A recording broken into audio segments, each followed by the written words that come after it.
இந்திய அளவில் அரசியல் உலகம், தொழிலதிபர்கள், ஊடகவியலாளர்கள், ஒட்டுமொத்த சோசியல் மீடியாக்களால் திரும்பி பார்க்க செய்து பேசு பொருளாக மாறியிருப்பவர் லாட்டரி மார்ட்டின்.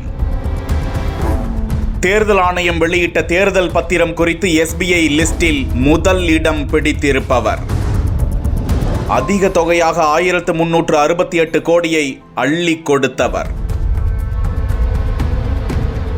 யார் இந்த லாட்டரி மார்ட்டின் என்று பார்த்தால் 1988ஆம் வருடத்திலிருந்து இந்த கதையை திரும்பி பார்க்க வேண்டும். கோவை மாநகரில் ஒரு சாதாரண லாட்டரி தொழிலாளியாக இருந்த மார்ட்டின் மியான்மரில் இருந்து தமிழகம் வந்தவராம். அந்த தொழிலில் நல்ல லாபம் கிடைப்பதை ருசி பார்த்துவிட்ட மார்ட்டின் தமிழ்நாட்டில் பல இடங்களில் இந்த தொழிலை விரிவுபடுத்தி பல இடங்களில் கிளைகளை தொடங்கி வருமானத்தை பெருக்கினார். ஆம், அப்போது அரசின் அனுமதியுடன். தமிழ்நாடு மட்டுமல்லாது அண்டை மாநிலங்களான கர்நாடகா, கேரளா என அடுத்தடுத்த மாநிலங்களுக்கும் தொழிலை விஸ்தாரப்படுத்தினார் மார்ட்டின். இந்த வரிசையில் அவருக்கு கிடைத்த ஜாக்பாட். அவரது தொழில் திறமையை கண்டு மணிப்பூர், திரிபுரா, சிக்கிம் உள்ளிட்ட மாநில அரசுகள் அவருக்கு அவர்களது மாநிலத்தில் அவர் தலைமையிலேயே லாட்டரி விற்பனையை செய்ய கடையை விரித்து கொடுத்தது.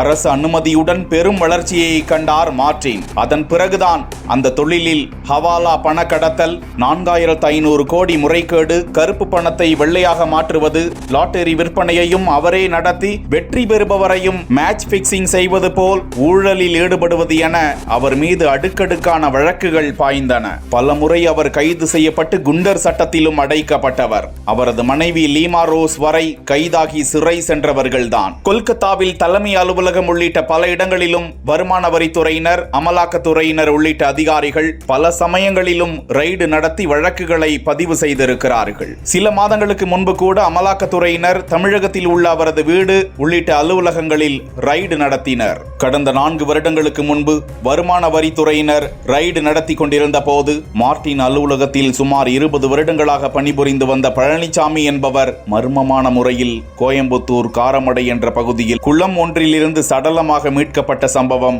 இன்றளவும் மர்மமாக பெரும் சர்ச்சையை ஏற்படுத்தி கொண்டுதான் வருகிறது. அப்போது அந்த செய்திகள் பூதாகரமாக வெடித்தன. 2006-2011ஆம் ஆண்டு ஆட்சி காலத்தில் கலைஞர் கருணாநிதியுடனும் லாட்டரி மார்ட்டின் நெருக்கமாக இருந்ததாக பல தகவல்கள் கூறுகின்றன. மனைவி லீமா ரோஸ் பாரிவேந்தரின் இந்திய ஜனநாயக கட்சியில் நிர்வாகி.